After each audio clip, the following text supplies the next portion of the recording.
Kuasa hukum Presiden ke-7 Republik Indonesia Joko Widodo mengungkapkan ada narasi ingin mengasingkan kliennya buntut isu ijazah palsu. Narasi itu disebut berbau politis. Kuasa hukum Jokowi menduga narasi ingin mengasingkan dan menusukkambangan Jokowi tersebut menyimpang dari tujuan mereka yang menyebut ingin mencari kebenaran terkait ijazah Jokowi. Kuasa hukum Jokowi yakin ada pihak yang ingin Jokowi tak punya kekuatan politik.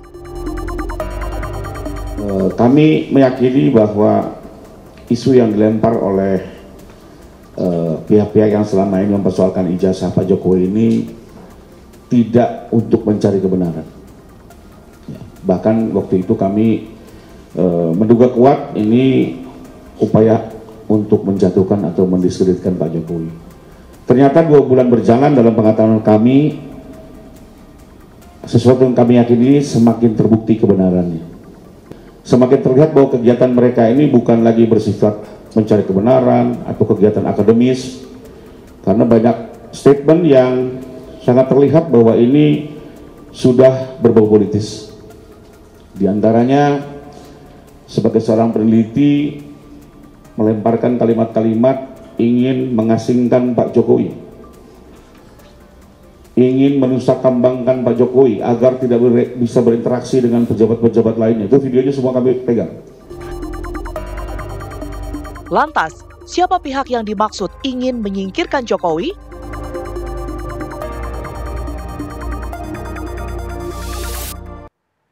Ada narasi ingin mengasingkan Presiden ke-7 Joko Widodo. Siapa pihak yang ingin mengasingkan Pak Jokowi? Kita akan bahas pemirsa, kita akan kupas tuntas di Apa Kabar Indonesia Malam. Saya sudah undang 3 narasumber dan saya akan perkenalkan satu persatu dari ujung terlebih dahulu. Yang bersangkutan, kita perkenalkan terlebih dahulu ada Bang Rifai Kusumanegara selaku kuasa hukum Jokowi. Selamat malam Bang Rifai. Selamat malam Mbak Vena, selamat malam Bapak-Bapak, pemirsa.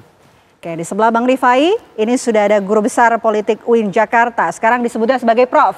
Prof. Gun-Gun Herianto. Selamat malam Prof. Selamat malam. Sehat Komunikasi Prof? politik ya. Sehat.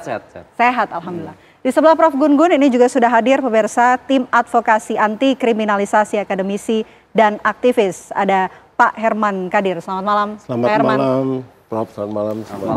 Selamat malam masyarakat Indonesia yang menonton ini. Baik. Oke, langsung saja ya kita tanyakan ke yang bersangkutan yang melemparkan pernyataan ada pihak membangun narasi ingin mengasingkan Pak Jokowi. Apa sih yang Anda maksud dengan pernyataan tersebut? Oke, jadi memang sejak ini kan mulai bergulir 2 bulan yang lalu ya, semakin mencuat, sekalipun kami sudah memantau sejak diajukannya laporan di Bareskrim itu di bulan Desember 2024. Tapi sejak 2 bulan yang lalu ada pihak-pihak baru yang selama ini kami tahu juga tidak mengikuti persoalan ijazah ini, lalu muncul menyatakan dirinya sebagai seorang peneliti, bahkan seolah-olah ingin menjadi ahli dalam laporan di Bareskrim, dan selama ini menyatakan kegiatannya bersifat akademis. Nah, pada saat itu di satu sisi kami juga masih coba mengamati apakah benar mereka akan hadir sebagai peneliti dan betul-betul melakukan kegiatan akademis ya.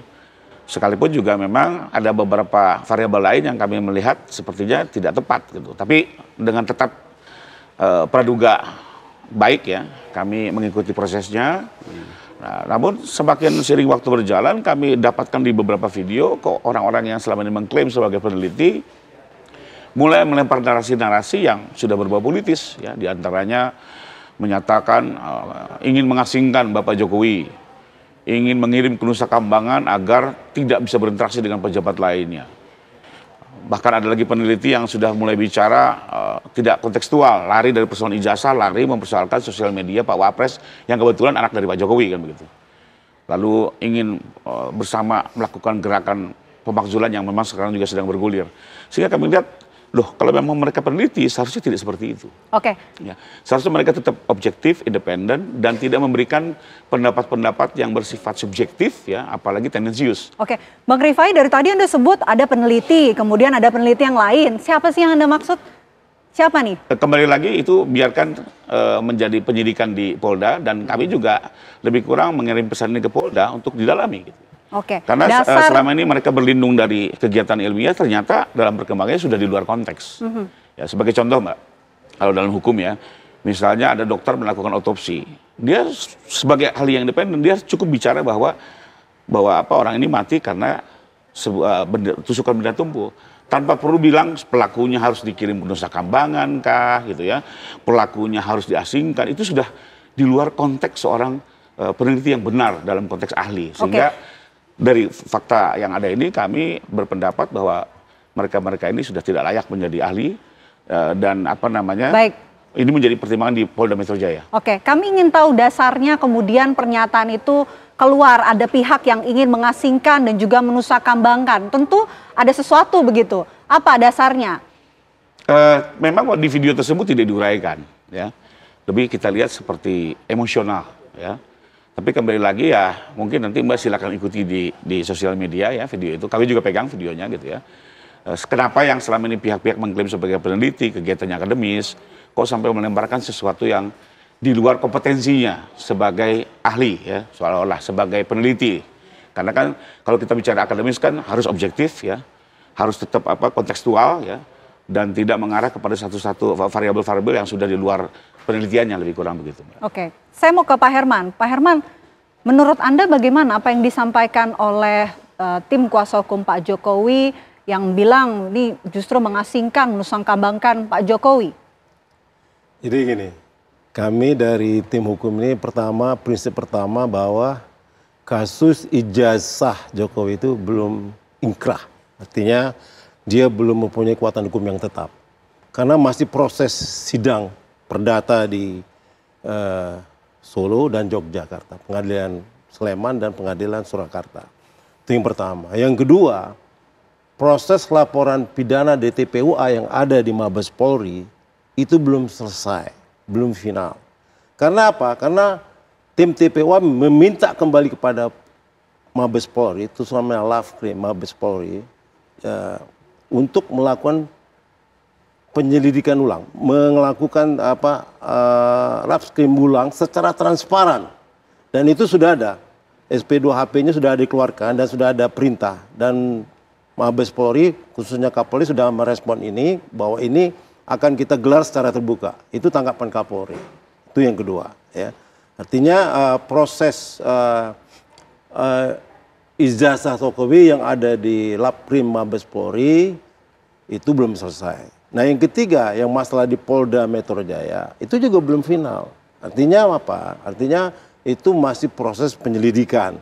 Ya, masih proses penyelidikan, belum naik ke sidik, ya. Artinya apa? Kenapa? Karena untuk naik ke tingkat penyidikan itu harus selesai dulu proses perdatanya, harus selesai dulu di hasil laprimnya. Karena yang berhak menyatakan, yang memutuskan bahwa ijazah itu palsu atau tidak itu adalah pengadilan, ya. Bukan Lavkrim, hasil laprim tidak. Lavkrim itu hanya mengatakan identik, no identik, itu saja bahasa hukumnya. Tapi yang memutuskan itu adalah pengadilan nantinya. Itu saja Mbak. Artinya memang pengadilan yang berhak menentukan palsu. Kalau isu yang beredar yang bilang mau itu saya nggak bisa komen itu, saya nggak ngerti soal itu. Oke. Siapa yang mau mengasingkan Jokowi? Aduh. Oke. Jadi tidak ingin mengasingkan kami gitu ya? Pure masalah bidang hukum, membela klien kami, kepentingan klien kami, masalah kepentingan. Tapi tidak ada Tidak ada ya? Nggak ada. Oke, tapi apa yang paling diinginkan sebetulnya? Apakah ingin mengikuti proses hukum sampai dengan selesai? Atau justru sebetulnya kalau sebelumnya kan minta ijazahnya ditunjukkan. Apa yang sebetulnya diinginkan? Kalau kami dari tim hukum ini adalah ingin bahwa penyelesaian kasus ijazah Jokowi itu secara transparan gitu loh. Artinya semua melibatkan para pihak, ya, pelapor, para ahli, ya, para telapor, semua dilibatkan semua di dalam proses hukum ini gitu loh. Sehingga persoalan ini jelas dan transparan. Begitu juga yang proses hukum yang ada di pengadilan, jelas dan transparan dilakukan. Jadi artinya kuncinya cuma satu. Jokowi harus memperlihatkan ijazah aslinya ke hadapan majelis hakim yang ada sedang bersidang. Kuncinya adalah Pak Jokowi untuk memperlihatkan ijazahnya. Aslinya. Aslinya. Oke, saya mau ke Prof. Gun-Gun kalau begitu. Prof. Gun-Gun, atas polemik yang terus bergulir dari ijazah, kemudian skripsi, dan merembet ke lain sebagainya. Sampai dengan statement yang disampaikan oleh Bang Rifai, ternyata ada yang menyebut ada narasi pihak ingin mengasingkan Pak Jokowi. Benar gak sih ada hal ini menurut Anda? Jadi gini ya, ini kan ada wilayah politik dan ada wilayah hukum. Nah, persoalannya stage of brainstormingnya, perbincangan yang muncul dalam konteks panggung itu tidak bisa dipisahkan antara hater dan loversnya, ya kan? Sehingga membentuk echo chambernya, kolamnya sendiri-sendiri nih. Ada kolam pendukung, ada kolam yang tidak mendukung. Dan kemudian proses oposisional ini belum terfasilitasi dengan baik di wilayah hukum. Begitu. Nah, contoh misalnya ada ketidakpuasan, misalnya mereka yang percaya atau tidak percaya bahwa ijazah Pak Jokowi itu asli. Pun demikian banyak orang yang bertanya, ini sebenarnya udah cukup kan gitu. Jadi kesimpang siuran inilah yang kemudian melahirkan pola acak dalam opini publik. Ini kan bicara ruang opini publik. Kalau kita bicara politik, kerap kali wilayahnya adalah persepsi. Wilayah hukum itu verifikasi, ya kan? Makanya kemudian ada legal standing masing-masing. Nah, persoalannya adalah ketika persepsi itu muncul, kan itu tidak ada di ruang hampa, ada proses konstruksi opini. Dan seperti saya sebutkan tadi, ini tahap pertamanya yang disebut dan stage of brainstorming, ada perbincangan, kemudian stage of consolidation, opini itu muncul pro kontra, baru solid stage-nya.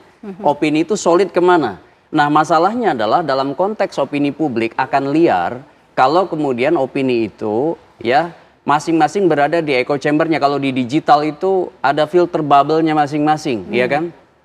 Orang kemudian kan mengklaim kebenaran versinya sendiri-sendiri. Makanya teman-teman hukum inilah yang kemudian beradu argumen dan bukti verifikasi di pengadilan. Saya pikir tadi saya setuju soal transparansi dan proses itu mungkin juga diinginkan oleh pengacara Pak Jokowi.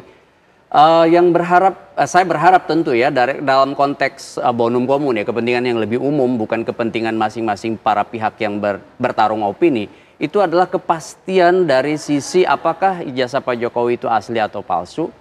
Kemudian yang kedua, jangan sampai kemudian ini berlarut-larut hampir 2,5 tahun lebih, ya, sehingga kemudian persoalan-persoalan substantif fundamental dari beragam isu hukum dan politik itu tertutup hanya gara-gara isu seperti ini.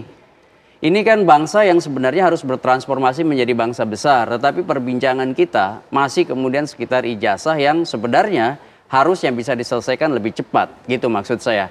Dari sisi kepentingan publik, kalau kemudian selalu berada di area opini publik, yang ada adalah masing-masing mengklaim kebenaran, bukan mencari mengklaim pembenaran, bukan mencari kebenaran, gitu maksud saya. Oke, baik. Poin menarik yang saya tangkap dari Prof. Gun-Gun, ini kepastian jangan berlarut-larut. Bisa direspon nanti Bang Rifai usai jeda. Kami jeda terlebih dahulu pemirsa Apa Kabar Indonesia Malam akan kembali untuk Anda sesaat lagi.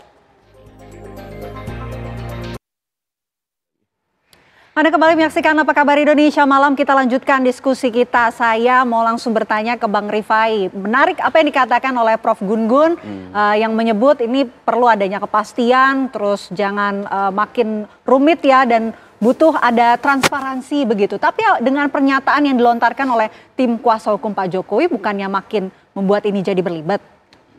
Oke, jadi pertama kami mendukung transparansinya dalam proses hukum yang sedang berlangsung, karena kami juga tidak hanya ingin sekedar kepastian hukum, tapi kepastian hukum juga bisa diikuti paling tidak oleh masyarakat. Nah, terkait apakah ada kepastian penyelesaian, menurut kami ada. Jadi pertama, untuk Mabes Polri sendiri kan sudah berhenti ya, sudah dinyatakan sebenarnya bukan berhenti, jadi penyelidikan sudah tuntas dan tidak dapat dinaikkan ke tahap penyidikan. Kenapa? Karena dari alat bukti surat, saksi maupun juga hasil lapor keterangan ahli ya menyatakan bahwa itu tidak palsu, sehingga dianggap bukan tindak pidana. Karena itu secara mekanisme KUHP tidak bisa dinaikkan ke penyidikan. Nah, lalu bagaimana mencapai kepastiannya? Menurut kami mari kita sekarang konsentrasi yang di Polda ya. Karena di Polda pun juga bisa juga soal ijazah ini di challenge ya. kami kan melaporkan ada tindak pidana pencemaran baik, ada tindak pidana fitnah. Nah, kalau misalnya nanti dalam proses persidangan bisa dibuktikan ternyata ijazah itu palsu, maka tindak pidana fitnah ini kan gugur dengan sendirinya, Mbak. Ya. Tapi manakala tidak bisa dibuktikan kepalsuannya atau bahkan semakin menguat keasliannya, maka akhirnya tindak pidana fitnah itu akan dinyatakan terbukti. Jadi menurut kami masih ada saluran lain, yaitu proses yang berlangsung di Polda. Karena itu kemarin kami mendorong pihak Polda untuk meningkatkan ini ke tahap penyidikan atau menghentikan sama sekali gitu ya, agar ada kepastian juga itu. Karena ini juga sudah 2 bulan berlangsung penyelidikannya. Sementara setelah naik ke penyidikan pun masih butuh waktu. Setelah itu bergulir ke persidangan. Nah, nanti di ujung persidangan bisa terlihat kalau misalnya tidak pidana fitnah dinyatakan terbukti, maka dengan sendirinya ijazah dinyatakan sah oleh pengadilan. Demikian juga sebaliknya. Jadi menurut kami ruang itu ada dan mari kita sekarang dorong untuk melihat proses yang sedang berjalan di sana. Termasuk misalnya teman-teman yang selama ini sedang melakukan pembelaan, kami menghargai itu, nanti ajukan saja dalam persidangan di proses yang kami laporkan di Polda Metro Jaya. Oke. Lebih kurang itu mungkin jalan terbaik ya untuk penyelesaian kasus ini agar tidak terus terlalu berlarut juga. Bergunjing terus di media juga menurut kami juga tidak sehat. Demikian. Pak Herman, silakan ditanggapi. Jadi gini, untuk penyelesaian kasus ini memang harus secara transparan dan terbuka. Oke. Saya setuju banget itu ya. Artinya memang Laprim umpamanya, ya terbuka lah. Hasilnya bagaimana ya, melibatkan para pihak hadir, melibatkan ahli ya kan, dibuka secara transparan. Nah kalau itu benar-benar pihak Mabes Polri mau melakukan itu, sebagaimana kesiapan dari Kapolri yang sudah dia statement kan kemarin, dia bilang saya siap membuka ini dan setuju. Nah itu saya aku jempol nih buat Mabes Polri. Kalau dia mau melakukan itu. Membuka gimana maksudnya? Membuka ulang pemeriksaan hasil Laprim itu secara transparan. Artinya dibuka benar. Melibatkan para pihak, pelapor, terlapor, saksi, ahli, ya kan? Dan instansi terkait. Bila perlu ada Komisi 3 DPR RI, ada pihak Kejaksaan Agung, ada semua terlibat di situ. Itu transparan kalau menurut saya. Artinya dengan melibatkan institusi-institusi yang ada, saya pikir itu akan menyelesaikan persoalan hukum. Sepanjang itu masih ada yang disembunyikan, tidak akan menyelesaikan persoalan hukum. Masalah Polda Metro Jaya tidak akan mungkin bisa menaikkan perkara ini. Sepanjang belum ada kepastian hukum dari putusan perdata Pengadilan Surakarta dan Pengadilan Negeri Sleman. Oke, maksud Anda berarti masih ada yang sepertinya disembunyikan. Apa yang disembunyikan? Ya, ini kan proses hukumnya belum selesai. Nah, hasil Laprim itu kan belum selesai. Kan sepihak dari Mabes Polri saja pengumumannya itu. Non identik itu sepihak gitu loh.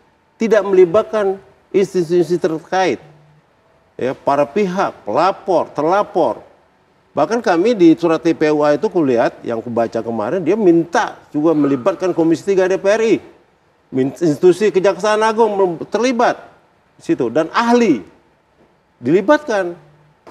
Ya, artinya apa? Itu kalau benar-benar dilakukan oleh Mabes Polri itu akan selesai persoalan hukum. Itu. Ini harus selesai juga. Tidak akan mungkin kasus Polda Metro Jaya akan naik sementara hasil Laprim ini belum mempunyai kekuatan hukum tetap dari pengadilan. Ini palsu umpamanya kan. Benar ijazahnya asli, tapi dibawa ke pengadilan. Non identik ini harus dibawa ke pengadilan. Ya kan? Nah, itu proses hukum lagi. Nah, di proses peradilan inilah yang menyatakan, oh iya ini identik, no identik nanti. Oh ini artinya hakim memutuskan benar ijazah ini asli, benar ijazah ini palsu. Itu selesai persoalan hukum. Artinya putusan pengadilan itu sudah ingkrah. Artinya ini sudah sampai ke level Mahkamah Agung. Ya, ingkrah itu dan Mahkamah Agung putusan itu telah mempunyai kekuatan hukum tetap. Sepanjang itu belum selesai, maka ini tidak akan pernah selesai persoalan hukum ini. Persoalan ijazah Jokowi tidak akan pernah selesai. Kecuali para pihak mau berdamai secara baik-baik atau bagaimana. Itu lebih, iya kan? Oke lah. Sini damai, ini mau berdamai. Itu bisa terjadi juga. Jadi penyelesaian hukum itu tidak hanya melalui proses pengadilan saja, tapi para pihak juga bisa gitu loh. Pak Jokowi dengan Pak Desmond, Roy Suryo, Dr. Tifa, mereka berdamai udah, saling memaafkan dan selesai. Itu bisa diselesaikan juga. Nah, kalau masalah hukum ya harus selesai sampai ke Mahkamah Agung. Makanya lama lagi Mahkamah Agung berapa tahun lagi, Pak. Kayak nggak tahu peradilan kita aja lamanya. Teorinya 6 bulan, tapi prakteknya itu bertahun-tahun putusan itu. Oke, baik. Kalau begitu saya mau ke Prof. Gun-Gun. Prof, ini apa yang disampaikan baik itu Bang Rifai maupun Pak Herman. Ya semuanya ingin masalah ini nggak berlarut-larut begitu. Tapi kalau secara kuncinya ini kan sebetulnya ada di Pak Jokowi ya. Nah, secara komunikasi politik ini bagaimana? Ya kan Pak Jokowi itu aktor politik ya, jadi pernyataannya bisa dimaknai polisemi. Dalam konteks itu interpretasinya bisa bermacam-macam, terutama dari publik. Makanya sebagai bagian dari pusaran opini yang berkembang, saya pikir Pak Jokowi tidak akan bisa menyelesaikan masalah sendirian. Ketika misalnya oke mendeklar ini saya asli, ya kan? Tetapi kemudian verifikasi dibutuhkan oleh banyak pihak kan? Itu masalahnya. Ketika misalnya muncul diskursus publik dari pernyataan Pak Jokowi, apakah itu menyelesaikan masalah? Saya berpikir tidak akan menyelesaikan masalah, kecuali ada kemudian memang satu posisi di mana kepastian soal ijazah itu diambil di wilayah hukum, gitu maksud saya. Atau pendekatan-pendekatan yang melibatkan misalnya pihak lain yang bersifat lebih independen. Contoh misalnya sekarang ini kan yang jadi awal persoalan pusaran opini itu, ini ijazah dikeluarkan UGM atau tidak misalnya, ya kan? Ya. Nah, oke, dikeluarkan UGM, clear ijazah ini asli atau tidak, seperti kami dari di kampus kan pasti mendeklar itu. Persoalannya juga karena ini sudah terlalu banyak perbincangan yang keluar dari CPM-nya. CPM itu Communication of Privacy Management. Jadi kadang-kadang kita melampaui bicara dari kepatutan kita bicaranya, ya kan? Contoh tadi seperti misalnya, oke, ahli, peneliti harusnya bicara ini, tapi kemudian masuk ke wilayah politik, sehingga kemudian makna dari pernyataan itu juga diinterpretasi secara politik. Nah, ini yang kemudian makanya saya tidak berpikir kasus ini bisa diselesaikan hanya semata-mata dari pernyataan. Harus ada aspek di wilayah hukum yang memastikan bahwa ini asli, gitu ya. Kemudian masalahnya adalah apakah kemudian opini itu akan reda dengan sendirinya kalau misalnya hanya mengandalkan pernyataan satu pihak seperti pernyataan Pak Jokowi atau pernyataan yang kontra Pak Jokowi, itu lagi-lagi hanya akan berada di klaimnya masing-masing, gitu. Makanya kemudian kepastian hukum itulah yang kemudian menjadi, menurut saya ya, saya underline, kepastian hukumlah yang kemudian jadi pemutusnya. Kalau kita bicara politik, ya, karena Pak Jokowi presiden 2 periode dan public pressure ya pada presiden ataupun mantan presiden itu selalu ada. Ini kita sama-sama tahu, apalagi Indonesia highly fragmented multi-party system dengan kepentingan politik yang luar biasa. Kepentingannya pasti tidak tunggal. Ada yang ingin memang benar-benar mengetahui ya dari sisi hukum, ada yang memang ini menggorengnya menjadi isu politik. Nah, ini kan menjadi sebuah pemahaman umum bahwa ketika dua area ini berada di satu panggung, pasti kan tarik-menarik. Contoh ya, sekarang ada serangan pada Pak Jokowi, kan tidak bisa dihindari. Pak Jokowi sebagai aktor politik pasti opini yang dibangun sangat politis. Sementara hukum ini juga melibatkan mantan orang yang berkuasa 2 periode, ya kan? Nah, juga pasti ada interpretasi apakah hukum ini bebas dari kepentingan politik ya yang ada di belakangnya. Makanya satu-satunya pemutus menurut saya, para penegak hukum, baik itu Polri maupun di pengadilan, itu harus memiliki satu kepekaan bahwa ini isu sensitif secara politik. Makanya transparansi penegakan hukum itu harus dikedepankan tanpa kemudian ada sikap parsial, kan harus imparsial dalam memutus sesuatu begitu. Transparansi dan juga kepastian hukum itu yang sangat diinginkan, dan kita ingin soal ijazah Jokowi ini tidak semakin gaduh ya, dan tidak semakin tak berujung sesuai dengan judul kita. Nanti kita akan bahas lebih detail usai jeda. Apa kabar Indonesia Malam akan kembali untuk Anda sesaat lagi.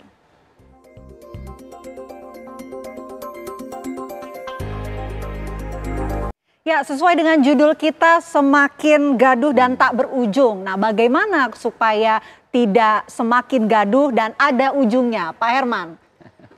Jadi gini, ini bagaimana mungkin bisa cepat selesai. Kemarin ada berita baru, Bambang Gito Suryadi ngomong di press conference di YouTube segala macam, dia bilang, ini jasa dicetak di Pasar Pramuka katanya. Kan rame lagi nih. Jadi ini nggak pernah selesai-selesainya kalau ada yang menggoreng terus. Jadi menurut saya, ya satu-satunya jalan adalah kalau mau ingin menyelesaikan perkara ini, ya temukan aja para pihak secara kekeluargaan. Setidak-tidaknya ada mediator lah yang bisa mengkomunikasikan antara Pak Jokowi dan para pelapor, para pelapor yang di Mabes Polri itu. Silakan, bisa aja. Atau menunggu putusan yang telah mempunyai kekuatan hukum tetap. Itu juga penyelesaian. Jelas dan terang kan kalau putusan inkrah namanya. Inkrah. Artinya putusan itu telah mempunyai kekuatan tetap. Tapi itu levelnya di Mahkamah Agung gitu loh.